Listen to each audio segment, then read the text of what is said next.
جو ہماری آبادی ہے دیہات کی آبادی اور تقریباً ہماری ایک تقریباً آدھی آبادی بالکل زراعت کے اوپر گزارا کرتی ہے. تو میں یہ آج آپ کو ذرا زراعت کی جو میں نے حکومت کی ایک کمیٹی ہے فائنانس کمیٹی آن ایگریکلچر, میں ذرا اس کی رپورٹ دینا چاہتا ہوں کہ انہوں نے اب وہ کیا کہہ رہے ہیں. وہ کہہ رہے ہیں کہ اس سال جو کپاس ہے وہ 25% کم ہوگی, 25% کپاس ہماری کم ہوگی, مکئی 3% کم ہوگی, گنا 8% کم ہوگا. جو پھر ہمارے لیے ایک آگے فکر کی چیز ہے وہ یہ کہ چاول 40% کم ہوں گے, یا اگلے سال چاول 40% کم ہوں گے, مرچیں 54% کم ہوں گی.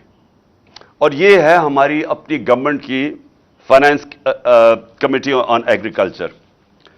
اب یہ کیوں ہوا ہے, یہ کیوں کم ہو رہی ہیں؟ یہ اس لیے کم ہو رہی ہیں کہ اب ذرا آپ کو میں قیمتیں بتاؤں کہ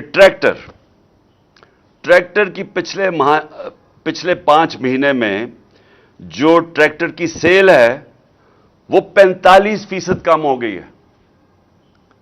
اور پھر جو ڈی اے پی ہے, ڈیپ ہے, جو کہ کھاد ہے ایک, وہ 75% کم ہو گئی ہے. یوریا کھاد 8% کم ہو گئی ہے. پوٹاش کھاد 85% کم ہو گئی ہے.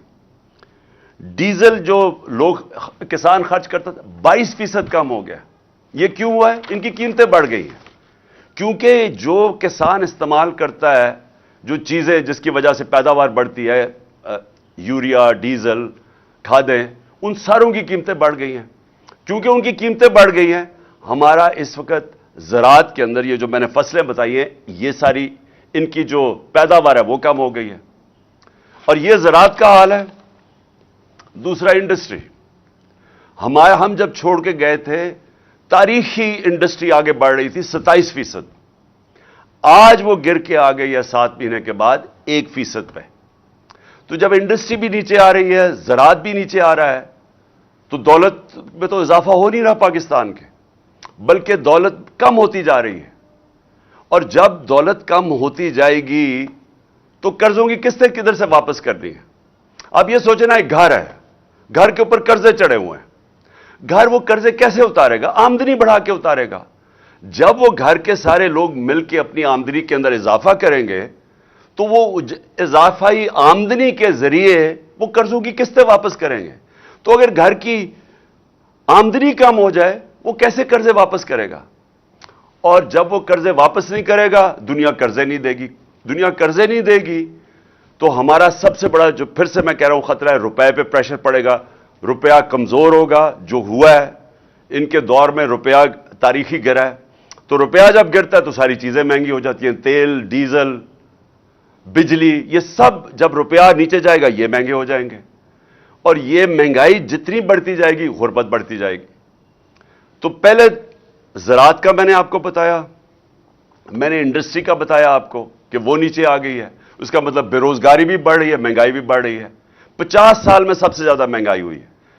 اب عموماً تو حکومت کو فکر کرنی چاہیے, حکومت کی تو سب سے زیادہ زور لگنا چاہیے کہ جو معاشی بحران آ رہا ہے, یہ جو آگے تباہی آ رہی ہے, حکومت کو تو سارا وقت اس کے اوپر زور دینا چاہیے. لیکن حکومت کیا کر رہی ہے؟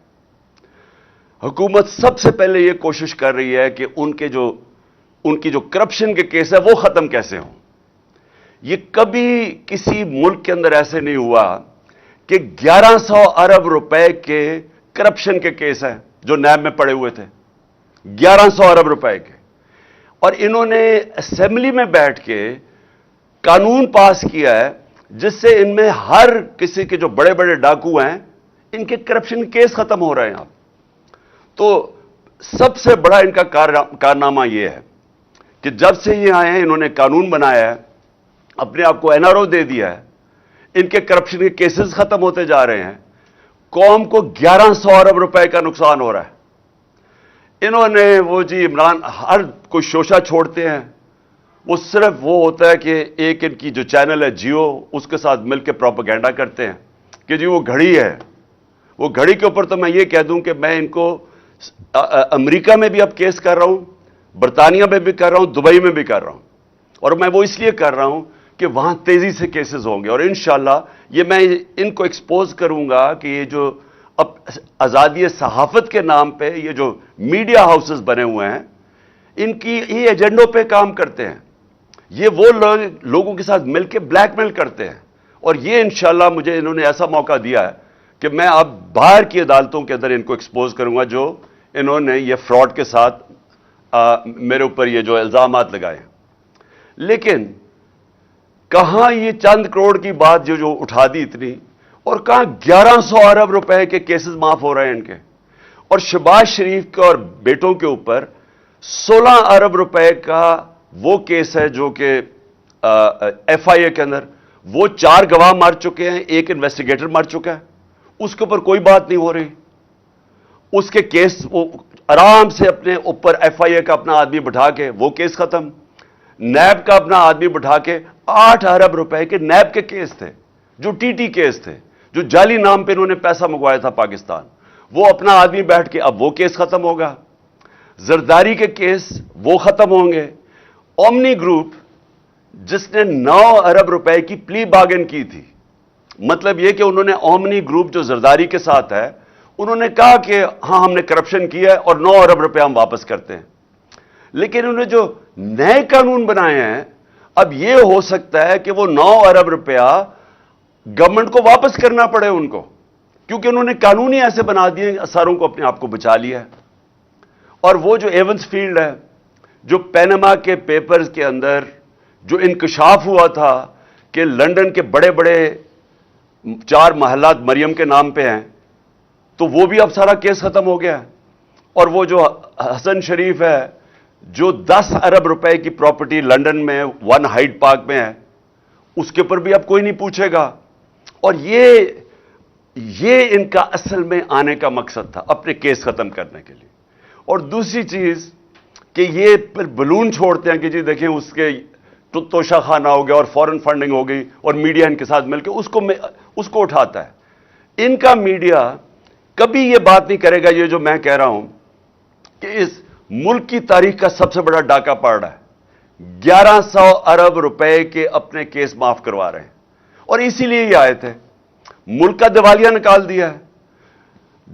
5% تھی پاکستان کی ڈیفالٹ کی رسک, یعنی جب ہم تھے مارچ کے اندر یہ جو نو کانفیڈنس سے پہلے, تو پاکستان اپنے قرضوں پہ کتنا ڈیفالٹ کرتا ہے, وہ 5% تھی, آج 80% ہے.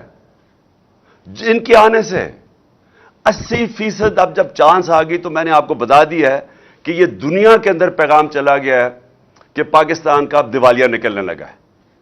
میں نے ایک سمیع ابراہیم کے ساتھ پروگرام کیا تھا 6 مہینے پہلے, میں نے پیشن گوئی کی تھی.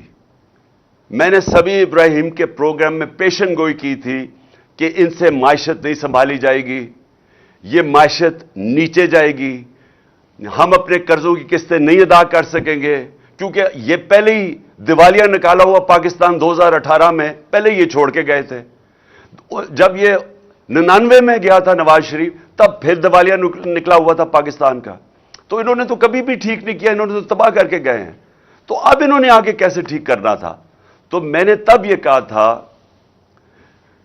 کہ ملک ادھر پہنچ جائے گا جدھر ہم ڈیفالٹ کی طرف نکل جائیں گے. اور اس کے بعد میں نے ایک اور چیز کہی تھی کہ جو نیشنل سیکیورٹی ہے, ملک کی سلامتی ہے, وہ داؤ پہ لگے گی. کیونکہ جو لوگ ہمیں نکالیں گے اس سے ڈیفالٹ سے, میں آج آپ کو کہہ رہا ہوں کیونکہ میں 3.5 سال اقتدار میں رہ چکا ہوں, اور میں ان کو ویسے بھی جانتا ہوں, ان لوگوں کو جن کے پاس ہم جائیں گے ہاتھ پھیلا کے کہ جی اب ہماری مدد کریں, ہمیں نکالیں اس میں سے. میں آج آپ کو کہہ رہا ہوں انہوں نے ایک چیز ڈیمانڈ کرنی ہے, اور جب وہ ڈیمانڈ کریں گے اس ملک کی نیشنل سیکیورٹی کے اوپر بہت بڑا کمپرومائز ہوگا. اس لیے میں نے 6 مہینے پہلے کہا تھا, اور جب میں نے یہ کہا انہوں نے کہا عمران خان کے اوپر غداری کے کیس بننا چاہیے, اور آج وہ ہم ادھر آ کے کھڑے ہو گئے. مجھے ایک اور خوف ہے, مجھے خوف یہ ہے کہ انہوں نے ملک سے بھاگ جانا ہے, کیسز اپنے معاف کروا کے معیشت سے سنبھالی نہیں جانی، انہوں نے ملک سے باہر بھاگ جانا ہے. اور اس لیے جو سارے کام کر رہے ہیں اپنے کیسز ختم کروانے کے لیے جو کر رہے ہیں، اپوزیشن کو دیوار سے لگا کے ہمارے اوپر کیسز، یہ جو قاطعانہ حملہ میرے اوپر کیا ہے ان کی ذمہ داری ہے. ان کی ساری کوشش یہ ہے کہ کسی نہ کسی طرح ہمیں اپوزیشن کو کسی طرح ختم کیا جائے، اپنے کیسز ختم کیے جائیں. اور یہ جو اب قانون بدل رہے ہیں، آرمی ایکٹ بدل رہے ہیں، صرف ان کا ایک مقصد ہے کہ کسی طرح ہم آرمی چیف بھی وہ لے آئیں جو ہمارے ایجنڈا پہ کھڑا ہو جائے، جو ہمیں تحفظ دے، جو ہمیں بچائے. تو ساری کوشش یہ ملک کے لیے نہیں ہے، یہ سارا مقصد یہ ہے کہ ہم کسی طرح جو ہم نے 30 سالوں میں جو چوری کی اور خاص طور پہ پچھلے 10 سال میں، ہم کسی طرح اس کو بچا لیں. جب میں پرائم منسٹر بنا تھا، میں نے پہلے دن اپنی قوم سے جب خطاب کیا تھا، میں نے یہ ایک چیز کہی تھی کہ ان کے مفادات اور پاکستان کے مفادات دونوں تضاد میں ہیں. اگر یہ رہ گئے، یہ پاکستان کو نقصان پہنچائیں گے. اور اگر پاکستان نے آگے بڑھنا ہے تو ان لوگوں کو قانون کے نیچے لانا پڑے گا، ان کو NRO نہیں دینا پڑے گا. 3.5 سال میں کہتا رہا کہ میں NRO نہیں دوں گا کیونکہ ملک سے غداری ہوگی. آج یہ ملک سے غداری آپ کے سامنے ہو رہی ہے، قوم کے سامنے. کوئی ان کو فکر نہیں ہے کہ ملک کسان تباہ ہو گیا، انڈسٹری بند ہو گئی، بے روزگاری بڑھ گئی، 50 سال میں سب سے زیادہ مہنگائی ہوگی. یہ ان کا کنسرن نہیں ہے. ان کا صرف یہ مقصد تھا کہ پہلے یہ ان کے کیسز ختم ہوں، اس کے بعد اپوزیشن کو کسی طرح ختم کیا جائے. اور پھر ان کا کبھی مقصد آرمی چیف کو اپنا آرمی چیف لانے کا یہ نہیں ہے کہ وہ آرمی کے ادارے کو مضبوط کرے گا، وہ پروفیشنل ہوگا. میں آرمی کے ان کے اوپر جو بھی کنٹینڈرز ہیں ان کے اوپر بات نہیں کر رہا، میں ان کی نیت کے اوپر بات کر رہا ہوں. میں ان کو 40 سال سے جانتا ہوں. انہوں نے آج تک ملک کے لیے کوئی فیصلہ نہیں کیا. ان کے سارے فیصلے ہوتے ہیں اپنی ذات کے لیے، اپنی فیکٹریوں کے لیے، اپنی چوری کے لیے، اپنے جو محلات باہر بچانے کے لیے. تو مجھے جو خطرہ ہے وہ یہ کہ یہ سارا کر کے جس طرف ملک جا رہا ہے، یہ ملک سے بھاگیں گے، یہ پھر سے ملک چھوڑ کے بھاگیں گے. اور ایک ہی طریقہ ہے ملک کو اب مزید تباہی سے بچانے کا، اور وہ ہے صاف اور شفاف الیکشن. اس کے علاوہ کوئی دوسرا طریقہ نہیں ہے. اور یہ جو ہماری مارچ ہے، یہ صرف یہ ہے، قوم بتانا چاہتی ہے، قوم ایک پیغام دینا چاہتی ہے. یہ جو مارچ کے ذریعے قوم یہ بتانا چاہتی ہے کہ یہ جو لوگ 30 سال سے ہمارے اوپر مسلط ہوئے اور لوٹا انہوں نے، قوم اب ان کو نہیں ایکسپٹ کرتی. قوم ان کے ساتھ متحد ہے. الیکشنز میں بار بار قوم نے بتایا کہ ہم ان کے ساتھ نہیں کھڑے. 37 الیکشنز بائی الیکشنز میں سے 29 جیتی ہے تحریک انصاف. جب ان کے ساتھ پورے اسٹیٹ مشینری بھی کھڑی تھی، ساری جماعتوں نے مل کے ایک ٹکٹ پہ الیکشن لڑا. جو اسٹیبلشمنٹ تھی وہ بھی ان کے ساتھ کھڑی تھی. اس کے باوجود یہ ہارے ہیں کیونکہ قوم نے پیغام دیا کہ آپ جو مرضی کر لیں، ہم آپ کو کبھی تسلیم نہیں کریں گے. اور یہ جو انہوں نے آخر میں یہ جو کوشش کی، جو مجھے قتل کرنے کی، اس کے پیچھے کیا ہے؟ یہ سمجھ بیٹھے ہیں کہ اب ان کو جو مرضی کر لو، آپ کیسز، ڈسکوالیفیکیشن، دہشت گردی کا کیس، یہ جو مرضی کر لیں. ان کو پتہ ہے کہ یہ اب تحریک انصاف کو نہیں روک سکتے. لہذا کوشش یہ ہے کہ کسی طرح عمران خان کو راستے سے ہٹایا جائے. اور یہ جو واردات کی گئی تھی، یہ ان 3 لوگوں نے کی تھی. یہ 3 لوگ اس کے اندر شامل تھے اور میں نے تینوں کے نام دے چکا ہوں، جس میں شہباز شریف، یہ جو ہے رانا ثناء اللہ، دونوں ماڈل ٹاؤن کے اندر دونوں نے دن دہاڑے لوگوں کو قتل کروایا تھا. ابھی تک کیس پڑا ہوا ہے. اور اگر کاش کہ اس کیس کا اگر فیصلہ ہو جاتا تو یہ ان کی جرت نہ ہوتی آگے یہ کرنے کی.